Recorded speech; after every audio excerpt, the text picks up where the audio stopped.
қайнасы почти маман дәрігер сияқты зерттеуге тура келді. Сүттің бәрі маңызы өзінің бойында. Біз қалай жасады аналарымыз, солай жасаймыз. Бұрынғы әдіспен. Бүгінгі нарық заманында құрамында зиянды қоспасы жоқ сүт өнімдерін табу өте қиын. Құрт, сүт, айран сынды тағамдарды тек табиғи жолмен ғана жасайтын Бекболат ауылының тұрғыны, кәсіпкер Жарқын Байділдақызы өзінің парақшасында жасанды немесе табиғи сүт өнімдерінің қалай анықтауға болатыны жайлы кеңестермен бөліседі. Бүгінгі шығарылымда Жарқын Байділдақызының шаруа басында болып, пайдалы кеңестері жайлы толығырақ біліп қайттық. Мен жай ғана жасамаймын, бұны мысалы зерттеймін. Неге оны істеген қазақ бұрын? Біз мысалы қазір айран деп айтамыз ғой, қою айранды, иә. Бұны қаймаған ештеңесін алмай сүтті пісіріп, мысалы қазір заводтарда қалай жасайды? Оны залалсыздандыру үшін 90 градусқа дейін қыздыра түсті. Сол кезде оның пайдалы да, пайдасыз да бактериясы бәрі өліп қалады. Өйткені ол халыққа ұсыну үшін жаңағы сондай бір қорқынышпен өлтіреді. Енді бұл жерде ерекшелігі біз қайнатамыз сүтті. Қайнатамыз да пісіріп, былайша айтқанда қазақша. Содан суытып, мына айранды ұйытамыз. Табиғи сүттің мерзімі 3-4 күн.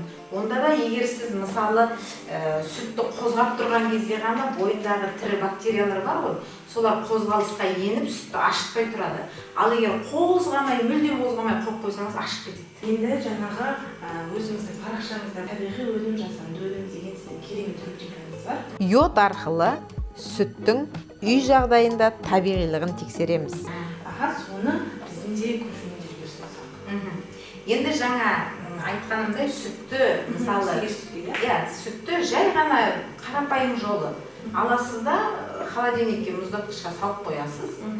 Сол кезде табиғи сүттің бетіне тұрады. Бетіне мынадай болып, былайша айтқанда бар маңызы тұрып қалады. Ал асты сол бетінде әппақ болып қалады. Өзгеріссіз да, ол значит табиғи сүт. Ал егер жасанды қоспа болса құрамында оның қазір енді бір пысықайлар порошок қосады екен, енді естіп жатамын сұмдықты. Ол кезде ол астына тұрып қалады, тұнбасы. Ал енді қалай ажыратуға болады дегенге келсек, құртты. Жаңа айтып өткенде ыстық сахарлап тұрған қайнаған суды құрттарды қойып қоясыз да, бөлек-бөлек ыдысқа, соған құясыз. Құйған кезде қоспасы бар құрттың бірден жағымсыз иіс шығады. Содан кейін ол тұнбасы мөлдір болмайды. Табиғи құрттікі мөлдір болады, ол көрініп тұрады. Ал майға келетін болса, енді ол да ең оңай жолы. Мысалы, мына мұздатқышта тұрған май ғой, осыны кесіп алған кезде табиғи май кесіледі пышақпен.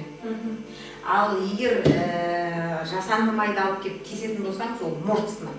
Сосын тағы бір жолы, мысалы, табиғи майды аласыз да, тәрелкеге салып қойыңыз, ыдысқа, сыртқа шығарып қойыңыз. Жасанды майды да тура солай қойып қойыңыз. Сол кезде көресіз, екеуінің еру жаңағы несі әртүрлі болады. Мысалы, табиғи май ол жаңағыдай былжырап ағып кетеді. Ал жасанды май ол формасын бұзбайды.